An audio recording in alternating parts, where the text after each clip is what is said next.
Malam ini kita akan bahas tentang parenting talk. Pasti permasalahan remaja itu kan kompleks banget ya Bu, kalau dikaitkan dengan permasalahan orang tua.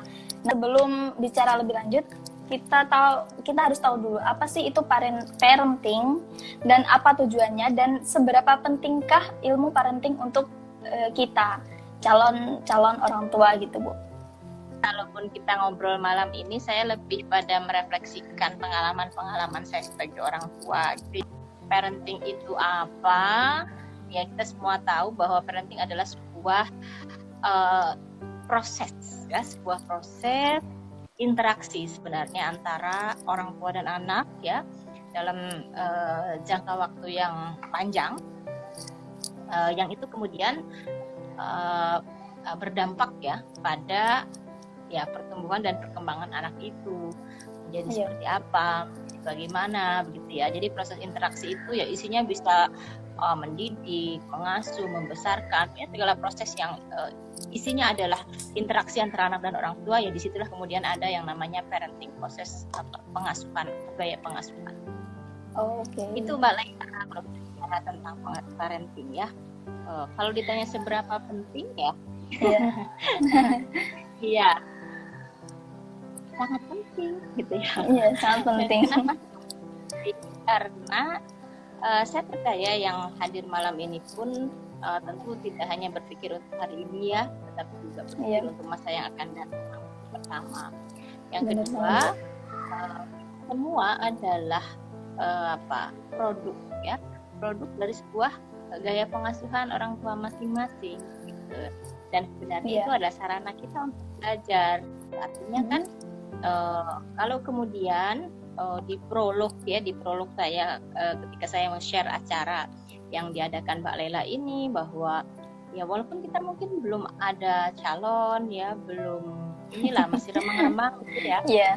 Tapi kita semua berkeinginan untuk berkeluarga ya, untuk mendapatkan pasangan yang terbaik. Dan salah satu konsekuensinya ketika kita mendapatkan pasangan kemudian menikah kan adalah berketurunan ya. Nah, ketika berketurunan maka mau tidak mau perjalanan parenting itu akan dimulai ya. Sehingga memang kalau kita berpikir jauh ke depan ya, tidak hanya hari ini misalnya dengan aktivitas dan kesibukannya, maka menyiapkan lebih awal itu menjadi sangat penting Mbak. Toksik dalam pengasuhan itu sebenarnya ada nggak sih Bu? Atau apa bentuk-bentuknya?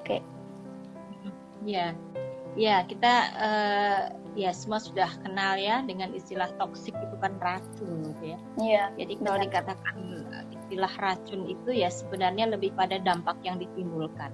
Ketika ketika terjadi malpraktek gitu ya. Ketika terjadi malpraktek dalam parenting, dalam pengasuhan. Jadi artinya walaupun tentu saja tidak ada orang tua yang secara sengaja ya menebarkan racun gitu ya. Racun dalam ya, pengasuhan yang malpraktek tadi, yang keliru.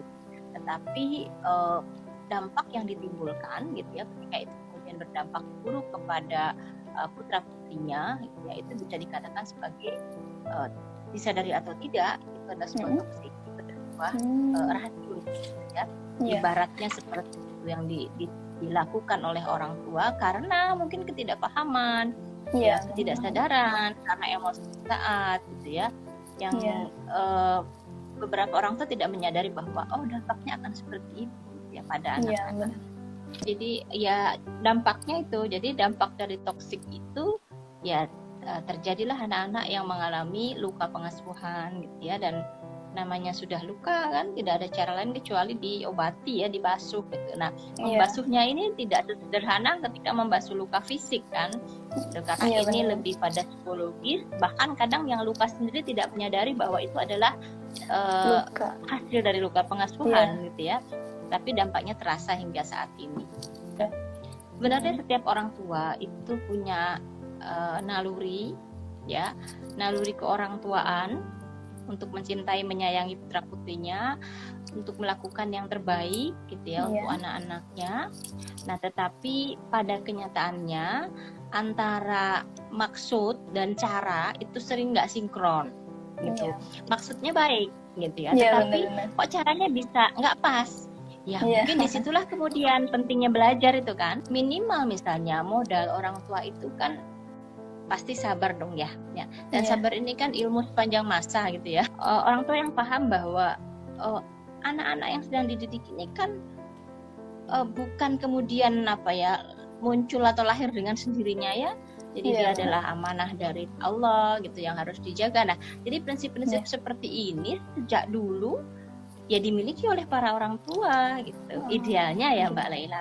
Yang itu kemudian dapat meminimalkan cara-cara yang salah gitu. Artinya kan membuat orang tua lebih menyadari dan berhati-hati gitu ya. Harusnya ketika ini adalah anak itu titipan dari Tuhan, maka bagaimana cara memperlakukannya. Itu tanpa dibekali oleh misalnya ilmu-ilmu parenting modern yang sekarang banyak berkembang ya. Artinya dengan kesederhanaan di masa itulah gitu ya. Tetapi konsep yang benar terkait dengan peran orang tua itu yang akan kemudian mengarahkan ya cara yang tepat dalam pengasuhan anak.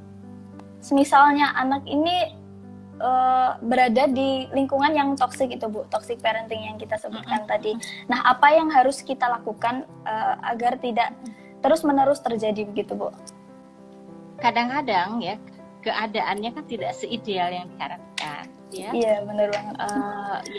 Seorang anak mungkin tahu ya, artinya dia mulai belajar bahwa dan menilai bahwa apa yang dilakukan orang tua itu kok tidak tepat gitu ya. Kok malah menjadi racun gitu ya bagi dirinya. Nah, apa yang dirasakan atau dialami itu ya, itu tidak kemudian atau tidak lantas membuat seorang anak kehilangan respect ya, atau bahwa ya justru dia harus mampu mengambil pelajaran bahwa kalau dia tahu bahwa ada cara-cara yang salah, maka dia harus belajar bagaimana cara yang benar. Setidaknya bukan kemudian untuk membalik posisi anak itu jadi keminter nasihati orang tuanya ya, tetapi setidaknya untuk memperbaiki generasi selanjutnya gitu ya. Itu satu. Jadi bukan kemudian menjadi balas dendam, kehilangan respek atau hormat pada orang tua, tidak gitu. Justru pemahaman bahwa boleh jadi orang tua itu memang tidak mengetahui begitu ya. Mungkin ada karakter pengiring ya, misalnya orang tua yang temperamental gitu, yang cenderung mendidik anak dengan keras. Nah, hal-hal seperti itu kan kadang-kadang anak tidak bisa tidak bisa mengubah ya situasi. Iya. Tidak bisa mengubah, tapi setidaknya dia kan jadi belajar ya. Belajar dari sesuatu yang itu tidak tepat gitu loh. Saya tidak ingin mengulang ya, seperti mata rantai itu kan diulang. Apa yang saya dapatkan nanti saya lakukan gitu kan, tidak seperti itu. Itu satu. Kemudian yang kedua adalah bahwa seorang anak dengan lingkungan yang toksik, terutama dari lingkungan terdekat atau orang tua, itu juga harus memahami bahwa yang namanya pengaruh baik ya, itu kemudian jangan hanya mengandalkan ya pada lingkaran terkecil ya. Jangan kemudian menyerah bahwa ya sudahlah, saya memang dari orang tua yang begini atau lingkungan ya tadi ya yang tidak kondusif, lalu dia menganggap atau bahwa yang seperti ini ya sudah gitu ya, tidak merasa bahwa dia harus menjadi lebih baik. Kenapa? Karena akses untuk mendapatkan hal-hal baik itu kan sebenarnya banyak ya di luar keluarga. Jadi artinya dia harus tetap bisa mengembangkan dirinya, dia harus tetap belajar dari berbagai sumber kan gitu. Walaupun tadi di satu sisi mungkin dia punya penilaian yang kurang baik ya terhadap lingkungan atau terdampak lah. Tapi bukan kemudian dia menyerah begitu saja ya, bahwa saya adalah korban. Saya pikir itu juga tidak bijaksana ya, terutama ketika sudah seusia dewasa gitu ya, seperti teman-teman mahasiswa Mbak Laila dan teman-teman ini. Saya duga ya yang bergabung adalah para generasi muda ya, generasi Z lah seperti Mbak Laila gitu.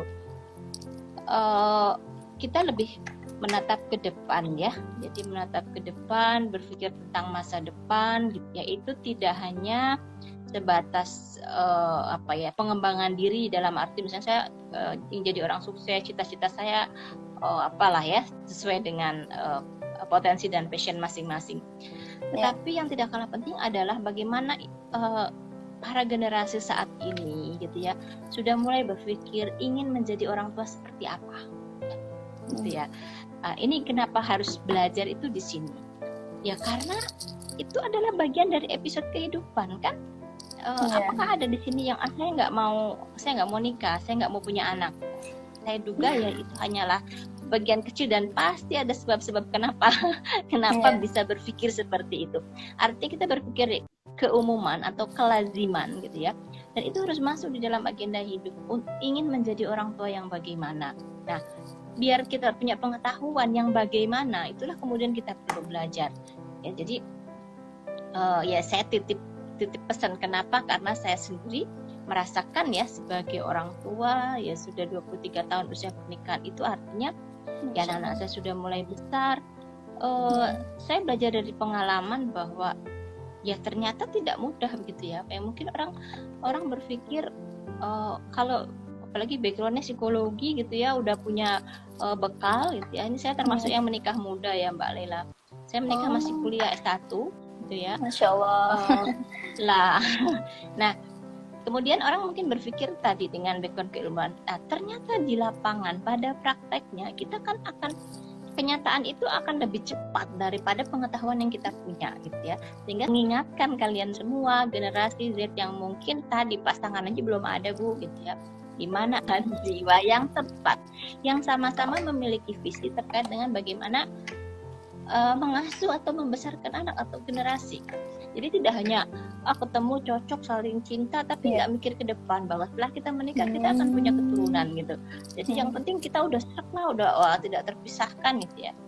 Tetapi coba dilihat apakah pasangan kita itu paham ya, kalau kita sebagai seorang perempuan paham tentang peran-peran ayah yang harus dimainkan ketika sudah menikah dan memiliki keturunan. Begitupun seorang ayah, apakah calon yang akan kita nikahi itu juga paham tentang peran-peran seorang ibu, peran-peran pengasuhan? Itu menurut saya itu menjadi kriteria yang penting gitu ya. Jadi tidak hanya tadi gitu ya merasa cinta mati gitu ya, cinta mati atau cinta hidup ya.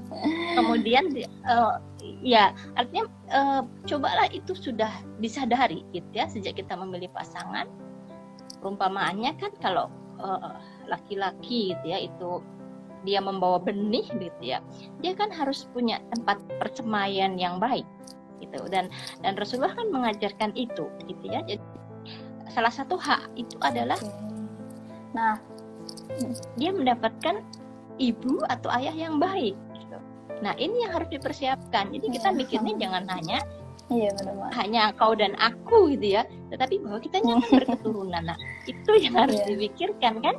Nah, jadi artinya saya mengingatkan lah ya supaya tadi tidak berulang gitu ya hal-hal yang mungkin kita anggap tidak tepat dari apa yang kita terima, maka kita perlu partner nih gitu ya. Tantangan zaman kan semakin berat. Mungkin mengasuh di zamannya nanti, zaman Mbak Lela berkeluarga, punya keturunan itu akan lebih lebih menantang lagi ya. Sehingga kan perlu partner yang benar-benar kompak gitu.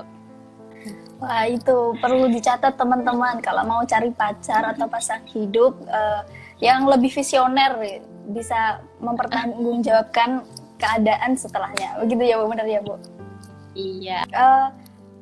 Ketika kita sadar berada di lingkungan toksik adalah yang pertama kita harus menyadari dulu, aware dan komunikasikan dengan baik dengan orang tua. Jangan melewati batas-batas lah kita terus kodratnya sebagai anak dan sebagai orang tua.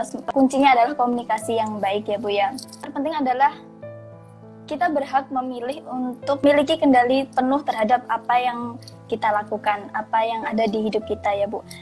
Belajar dari masa lalu, potong rantai toksiknya, jangan jadikan panutan, jadikanlah pelajaran untuk kita menjadi bekal orang tua nanti.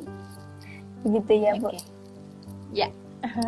Menjadi orang tua itu sebuah proses yang harus dipersiapkan jauh ya sebelum gitu ya, jauh sebelum benar-benar kita dihadapkan dengan tadi ya peran yang nyata gitu ya, artinya sudah ada anak, sudah menikah. Tetapi justru di usia-usia kalian sekarang milikilah visi ke depan, tidak hanya yang terkait dengan kesuksesan pribadi, tetapi kesuksesan keluarga, ya, menjadi keluarga yang kompak, yang harmonis, berketahanan gitu. Itu jadikan sebuah visi, dan untuk itu diperlukan memilih pasangan, partner gitu ya, yang memang ya sesuai gitu ya. Jadi ya saya mengajaklah semuanya ya, pilih-pilihlah dalam mencari pasangan gitu ya. Tidak hanya persoalan kecocokan antar pribadi, tetapi kecocokan visi terutama dalam membina keluarga.